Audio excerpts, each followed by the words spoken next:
Hello everyone, and thank you so much for joining us again for another tutorial with the Academy of Flowers. So today we're going to create a stylish and professional corporate flower arrangement that's perfect for any office environment. Now the composition incorporates a decorated vessel along with a selection of flowers that actually represent the season, so it's very current. Now this tutorial is exclusively for our Academy members, and we share new tutorials each month to keep you inspired. Corporate designs are a really great way to showcase your creativity in an environment where there's often huge footfall, so make sure to take advantage of this opportunity. So today I'm going to be using this black cylindrical vase as my vessel. I've got Salix Willow here. Now you could use dried Salix Willow, fresh, or indeed faux if you want to, but do just bear in mind that that part of the design is out of water, so it needs to be something that's going to dry and be quite happy in the environment.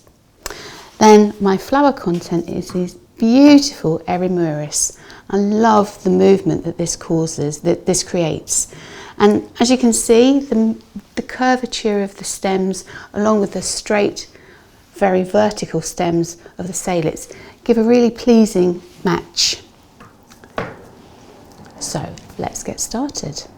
So first of all, what I've done is I've actually placed the Salix Willow around the black vase and tied it with twine. Now you could, if you wanted to, double tie it. You could use hessian to secure it. There's lots of different methods and mediums that you can use to decorate the vase, but on this occasion I've kept it very, very simple. So I'm going to place the Eremurus into the vase.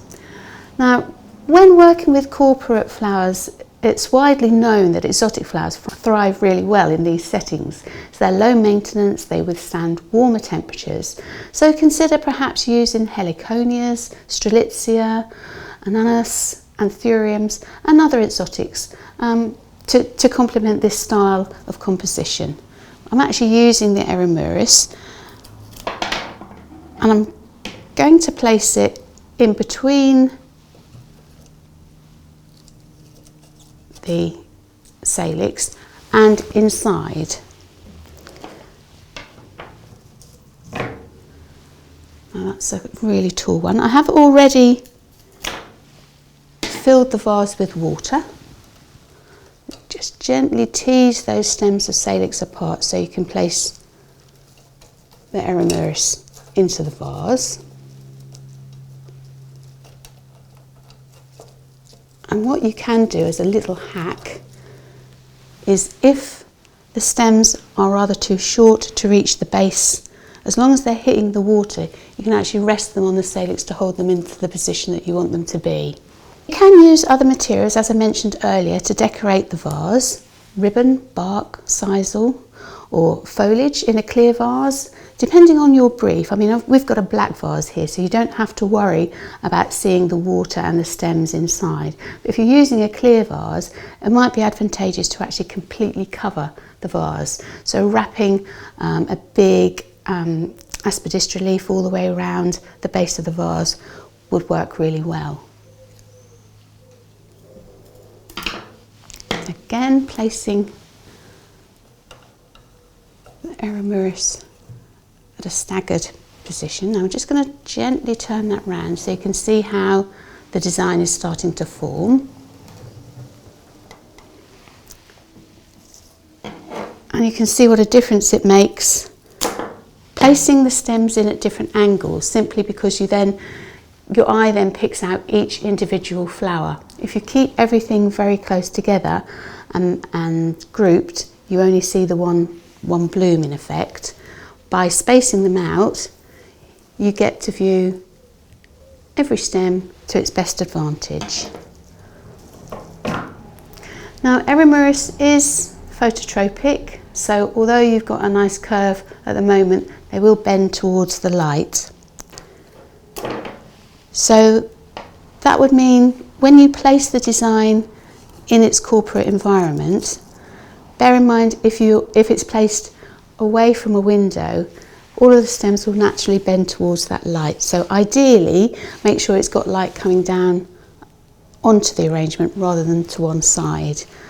If you've got like most reception areas, they're normally very bright and light anyway, so it shouldn't prove too much of an issue, but that's just something you might want to bear in mind.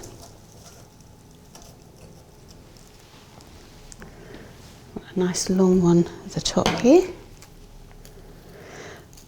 Now these are very tightly budded at the moment, so I would anticipate you'd get potentially 2 weeks out of this design.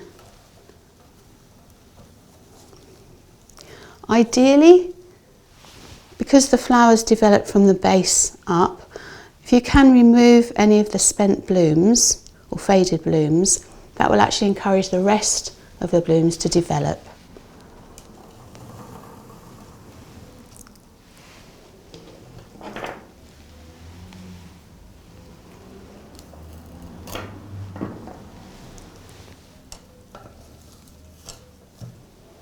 Now I'm just going to have another little spin.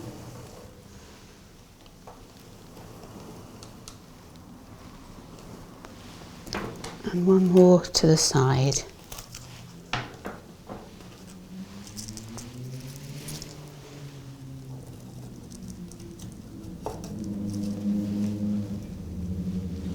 There we go.